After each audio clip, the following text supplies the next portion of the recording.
Saudara, pemerintah mulai membongkar pagar laut di Tangerang, Banten. Lantas bagaimana pengusutan pihak yang bertanggung jawab memasangnya? Dan mengapa ada sertifikat hak milik serta hak guna bangunan di area laut? Kita akan membahasnya dengan Direktur Jenderal Pengawasan Sumber Daya Kelautan dan Perikanan dari Kementerian Kelautan dan Perikanan, Pak Pung Nugroho, dan pakar hukum kelautan Ahmad Solihin. Selamat malam, Bapak-Bapak. Selamat malam, Mas. Selamat malam, Pak Dirjen. Iya. Selamat malam. Baik. Saya ke Pak Pung dulu, Pak Pung. Proses pembongkaran hari ini bagaimana? Bisa diceritakan runutnya? Hari ini bagaimana sejauh ini, Pak Pung? Baik, terima kasih. Selamat petang, pemirsa. Jadi hari ini kami tadi dibantu dengan Angkatan Laut, TNI Angkatan Laut. Kemudian ada Pol Air, Bakamla, KPLP, dan masyarakat nelayan. Jumlahnya luar biasa, banyak sekali. Alhamdulillah. Dari 30 kilometer sudah terbongkar berapa banyak, Pak Pung, sejauh ini? Hari ini, ya, menurut tadi kita di lapangan kurang lebih 5 kilo lah. 5 kilo ya? Terangkat. Jadi targetnya memang satu hari 5 kilo, Pak Pung ya? Enggak juga. Tadi sehari, itu setengah hari tadi. Oh, itu karena tadi setengah pagi hari. kan kita masih acara dengan VIP. Oke. Jadi sebenarnya kalau dioptimalkan bisa lebih dari itu ya, Pak Pung ya. Sehingga mungkin sehingga mungkin dalam beberapa hari ke depan ya kira-kira 4-5 hari ke depan sudah bisa terbongkar semua ya, Pak Pung ya? Cuaca juga mempengaruhi. Cuaca ya, oke. Karena hari ini cuaca sangat bagus sekali ya. Alhamdulillah cuacanya keren hari ini. Ya. Konon banyak juga nelayan yang terlibat dalam pembongkaran ini. Mekanismenya atau pada praktiknya seperti apa, Pak Pung? Baik, jadi tadi juga dari nelayan ya itu 233 kapal saat itu yang masuk di dalam catatan kita melaporkan kalau satu kapal 5 orang ini sudah 1.000 lebih kan. Artinya ini bentuk bagaimana masyarakat itu berpartisipasi, rindu dengan hal-hal yang kerjasama dengan aparat. Oke. Terlebih juga ini untuk kepentingan mereka juga ya, Pak Pung ya, karena wilayah tangkapan mereka juga terganggu dengan adanya pagar laut ini. Bukan begitu ya, Pak Pung? Betul sekali. Jadi aparat hadir di sini, khususnya kita membuat akses nelayan tersebut tidak terganggu. Dan utamanya bisa membersihkan semuanya. Oke. Ya, saya ke Pak Solihin dulu nih. Pak Solihin, kalau sekarang sudah dibongkar, yang jadi pertanyaan selanjutnya, siapa sih sebenarnya yang memasang? Karena sampai saat ini kan masih ya boleh dibilang teka-teki yang memasang ini begitu. Nah, selayaknya tindak lanjut setelah pembongkaran bagaimana, Pak Solihin? Iya, menurut saya pembongkaran sudah baik ya dilakukan. Tapi poin berikutnya adalah masalah tadi juga saya melihat di media massa mulai bahwa Pak Menteri ATR BPN sudah mulai melakukan tindakan kepada status SHM atau HGB di dalam sertifikat tersebut. Jadi kalau misalkan memang dicabut, itu sudah pantas memang karena di dalam poinnya PP ini yang sudah ada bahwa ketika dia menyalahi aturan cacat hukum, maka ya tanpa harus menunggu 5 tahun, Kementerian ATR BPN sudah bisa melakukan pencabutan atau pembatalan. Jadi memang kalau masalah pembongkaran lebih kepada akses nelayan saja saya lihat di situ. Karena mereka juga tidak punya izin. Di sisi lain kita nggak tahu karena ketika Pak Ipung mau melakukan pengenaan sanksi administratif, bingung mau dikenakan kepada siapa. Ya, itu dia. Apakah kepada yang masang atau kepada pemilik modal juga nggak tahu gitu ya. Ada yang bilang itu adalah swadaya. Sehingga saya melihatnya Pak Ipung akan kesulitan di dalam mengenakan sanksi administratif di sini.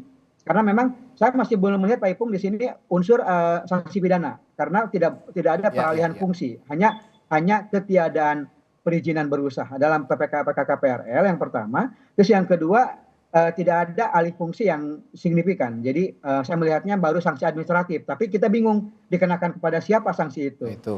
Gitu. Nah, selayaknya untuk mencari jejak pemasang ini, terutama kalau dikaitkan tadi oleh kepemilikan SHGB ini juga jauh-jauh lagi lebih offside lagi lah kalau dibilang begitu. Ini kan wilayah laut tidak boleh dikuasai oleh individu ataupun perusahaan begitu. Nah, kira-kira untuk menelusurinya apa yang harus dilakukan, Pak Solihin? Menurut saya sih saya yakin bapak-bapak nelayan maupun para aparat desa di wilayah sekitar pasti tahu. Sehingga tinggal dilacak saja dari mulai nelayan, kemudian siapa yang masang, pasti kan nggak jauh dari warganya sendiri.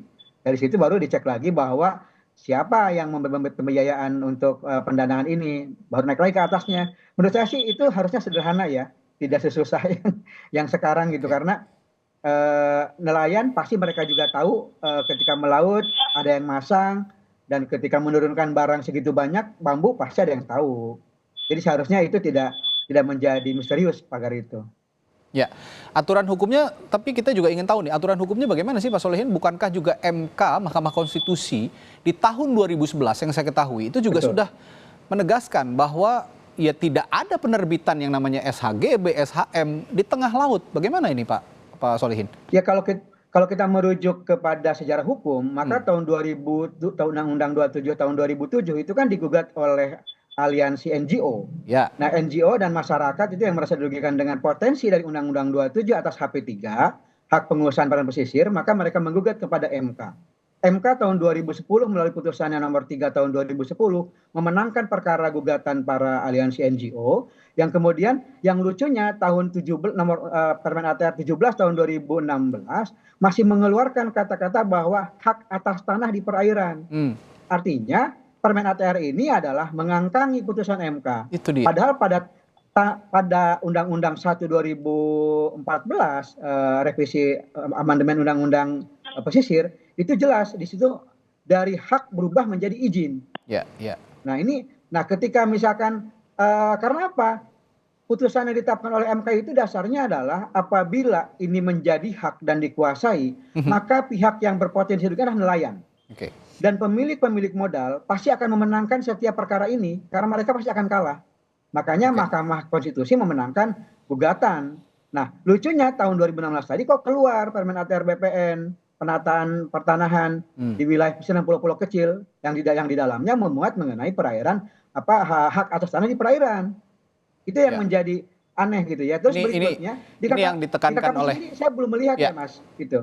Ya, ini yang ditekankan oleh Anda tadi Pak Solihin bahwa Kementerian ATR BPN yang menterinya pada saat itu kalau saya tidak salah ada Pak Sofyan Djalil, tadi juga ada beberapa menteri lain. Ini juga dianggap mengangkangi begitu ya putusan MK jadinya ya kalau menerbitkan. Betul, kalau saya melihatnya kok bahkan yang lucunya saya melihatnya bahwa kalau dulu peraturan menteri itu kan cukup di Biro Hukum. Nah, setelah Undang-Undang Cipta Kerja itu harmonisasi kuat sekali di tingkat Sekne gitu ya, di Kemenhukam, sehingga yang lucu kenapa Permen ATR BPN 17 tahun 2021 masih nadanya sama. Meskipun ada klausul di pasal 197 itu kan bahwa kegiatan pemberian hak atas tanah itu harus didahului dengan persetujuan atau konfirmasi KKPRL dari KKP. Terus yang kedua, yang tadi yang lebih parahnya lagi adalah setelah penguasaan tersebut berlaku 20 tahun.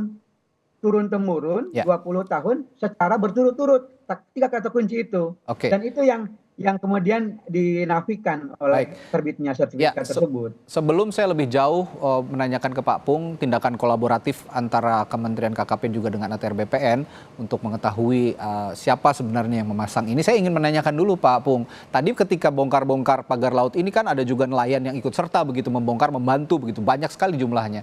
Ada yang curhat nggak sih Pak ke Kementerian KKP bahwa ini sebenarnya sudah jauh-jauh hari ada yang masang dan pihak tertentunya disebut begitu oleh para nelayan ini. Ada cerita-cerita seperti itu nggak sih Pak Pung?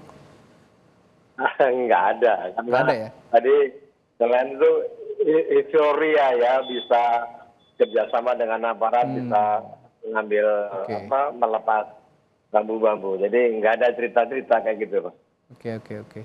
Jadi ini murni membantu Kementerian KKP dan TNI Angkatan Laut untuk ini ya, untuk sama-sama membongkar ini. Ini terakhir Pak Pung sebelum Anda ada keperluan lain untuk berangkat, saya tanya ini jaraknya dari pesisir jauh atau dekat, Pak. Kira-kira berapa jauh jaraknya?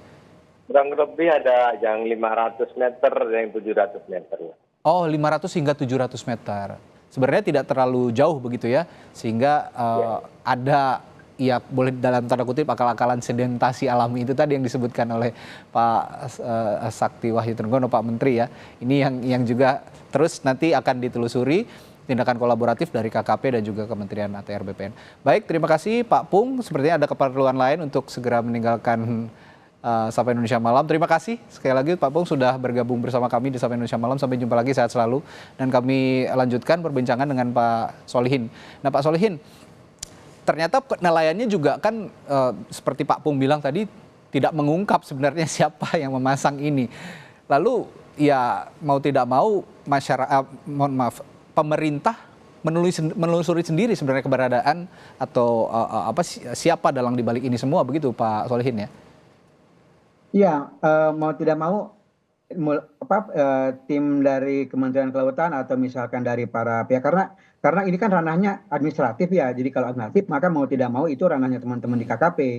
Maka teman-teman KKP harus bekerja keras di dalam mengungkap sebenarnya siapa yang memasang itu. Nah ini poin-poin yang perlu kita perhatikan. Ya. Karena kalau misalkan ranahnya pidana bisa saja masuk kepolisian, bisa masuk AL. Tapi dalam konteks ini yang masuk adalah teman-teman karena sanksi administratif, tidak ada kerusakan yang masif, hanya lebih kepada gangguan kepada nelayan, maka teman-teman di PSDKP, KKP, apalagi di sini Polsus nanti yang ranahnya Polsus di SDK, dia harus melakukan investigasi di tingkat tapak. Sebenarnya kan kalau mengacu ke pernyataannya Kementerian ATR BPN, nama-nama perusahaan ini kan sudah disebut juga ya Pak Solihin ya. Tapi kenapa tidak secara eksplisit dimintai tanggung jawab kepada perusahaan-perusahaan ini? Apa kendalanya kira-kira?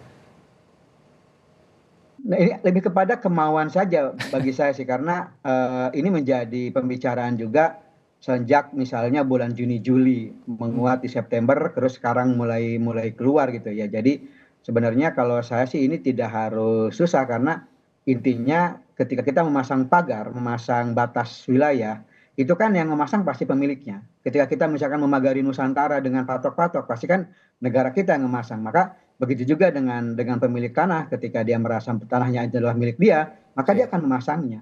Di situ saja asas praduganya gitu ya. Tapi kalau saya lihat sebenarnya kalau mau ya sudah, karena pasti kepala desa tahu. Jadi intinya sebenarnya tidak sulit ya untuk menelusuri nama-nama yang harusnya bertanggung jawab atas kepemilikan SHGB atau SHM atau juga pemasangan pagar laut, karena sudah disebut PT Intan Agung Makmur, PT Cahaya Inti Sentosa, yang kita bisa trace sendiri, bisa telusuri siapa pemilik dari PT-PT ini atau perusahaan-perusahaan ini, begitu ya Pak Solihin ya Pak ya. Betul. Baik Pak Solihin, terakhir kalau memang sanksi pidana juga harus diterapkan, karena ada pidana tata ruang kelautan juga yang harus ditempuh jika memang ada pelanggaran hukum begitu atau pelanggaran pidana. Koordinasinya dengan kepolisian akan sulit atau sebenarnya akan mudah-mudah saja?